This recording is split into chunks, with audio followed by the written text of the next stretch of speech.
झारखंड के सबसे बड़े मोस्ट वांटेड की गिरफ्तारी की खबर जब आई, दिनेश गुप्ता की खबर आई, वो आप देख सकते हैं। हमने स्क्रीन पे लगा के रखा है। तो सबकी उत्सुकता, सबसे पहली उत्सुकता ये थी कि दिनेश गुप्ता दिखता कैसा है, क्योंकि जो जानकारी है हम लोगों के पास कि उसके बारे में बहुत कम लोग जानते थे कि वो दिखता कैसा है। तो ये दोनों तस्वीर हमने आपको स्क्रीन पर लगाकर देख लिया। आप अंदाज़ा लगा सकते हैं कि कितना मुश्किल होगा, क्योंकि अब ये इस रूप में रह रहा था और अभी जब गिरफ्तारी के बाद तस्वीर सामने आई है आशा जी, तो वो इस तरह की है और ये पहले इस तरह का दिखता था। तो कितनी मुश्किल हुई होगी, आप अंदाज़ा लगा सकते हैं। नाम घोषित किया गया था उस वक्त ये तस्वीर जो पुलिस के हाथ लगी थी और ये 30 लाख का इनामी था। ये 25 लाख झारखंड पुलिस ने इस पर इनाम घोषित किए थे और 5 लाख एनआईए ने, लेकिन काफी मुश्किल था इस तक पहुंचना। बहरहाल एक फोन करके लगता है खुद इसने गलती की और अपनी आफत खुद मोल ली, ये कह सकते हैं हम लोग। उसके बाद ये काठमांडू से पकड़ा गया है, नेपाल से पकड़ा गया है और तस्वीरें दोनों देखकर शायद हम लोग भी बहुत कंफ्यूज हो रहे थे, मिलाने की कोशिश कर रहे थे क्या वही शख्स है, क्या लग रहा है। फीचर्स बहुत मिलते जुलते हैं। आग देख लीजिए और ये खासकर ये एरिया जो है ये वो स्पष्ट करता है। हाँ, चिक के आसपास का जो एरिया है वो क्लियर करता है कि ये वही आदमी है। लेकिन उसने अपने तरह से बहुत कुछ बदल लिया था, ये दिखाए होगा तो जाहिर तौर पर थोड़ा सा तो बदलाव आता है। हाँ हाँ, उसका एक ये है और बहुत इंटरेस्टिंग स्टोरी है इसकी।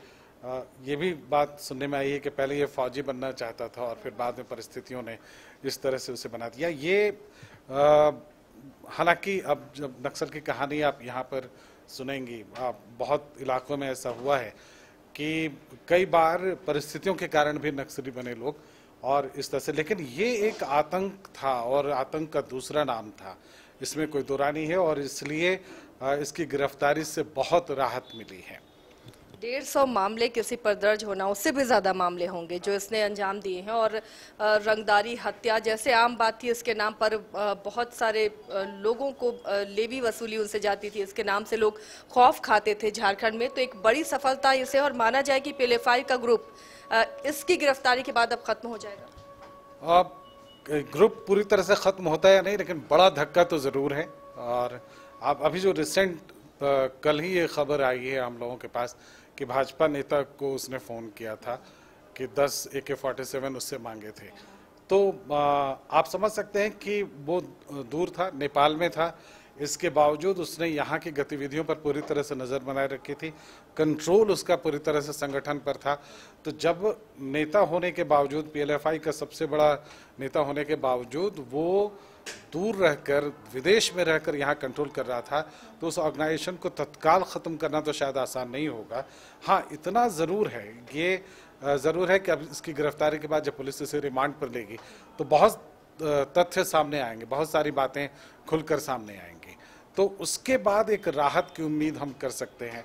इसके गिरफ्तारी से उस परिप्रेक्ष्य में देखें तो राहत ज़रूर मिलेगी। हम उम्मीद करते हैं कि उससे राहत मिलेगी। लेकिन ये ज़रूर है कि संगठन के लोग तुरंत ही पकड़ में आ जाएं या एकदम से सरेंडर कर दें, ऐसी स्थिति बनती हुई मुझे नहीं दिखती है। धीरे धीरे हो सकता है कि उसका असर सामने आए।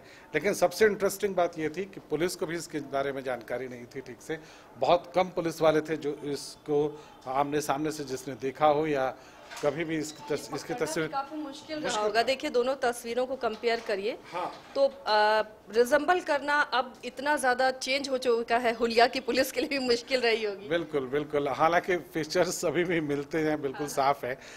लेकिन अगर आदमी इस तरह से आते जाते हुए भी देखे तो उसे बहुत आसानी से पकड़ना, जब तक कि उसके पूरी तरह से वो ट्रैप ना कर लिया जाए तब तक इसे पकड़ना आसान नहीं था। तो ये दो तस्वीरें हैं, आपको दिखाने का उद्देश्य यही था कि जो पुलिस के पास तस्वीर थी वो ये थी। और अभी जब ये एयरपोर्ट की तस्वीर है जो अभी उसको दिनेश गुप्ता को सामने लाया गया, यहाँ रांची लाया गया, तो दिनेश गुप्ता इस तरह से दिख रहा था।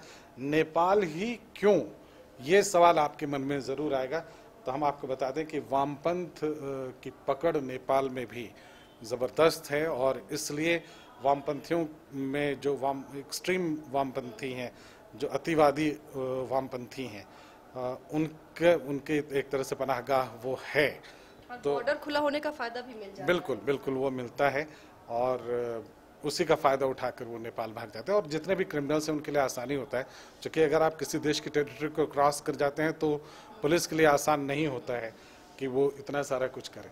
तो ये तस्वीर दिखाने का मकसद ये था कि पुलिस के लिए चुनौतीपूर्ण था और आखिरकार NIA के सपोर्ट से इसे गिरफ्तार किया गया, झारखंड पुलिस ने गिरफ्तार किया। और एक बड़ी राहत यहाँ के लोगों को मिली है, क्योंकि लेवी के लिए इसके फ़ोन लगातार आते थे और अभी हमने कल ही वो खबर भी चलाई है, तो लेवी के लिए लगातार फ़ोन आ रहे थे, उससे राहत मिलेगी। PLFI का क्या होता है इस पर सबकी नज़र रहेगी। तो हम आपको दिखा रहे थे न्यूज़ रूम से कि ये है 2 तस्वीरें जो आज की, हम कह सकते हैं आज के लिए सबसे महत्वपूर्ण तस्वीरें हैं। चलिए, तो ऐसे ही जानकारी आप तक पहुंचाते रहेंगे और गिरफ्तारी के बाद अब बहुत ये गुंजाइश है कि इनसे सारे राज उगलवाने की कोशिश पुलिस की होगी, ताकि PLFI का जड़ से झारखंड में खात्मा किया जाए। देखते रहिए आप न्यूज़ 22 को।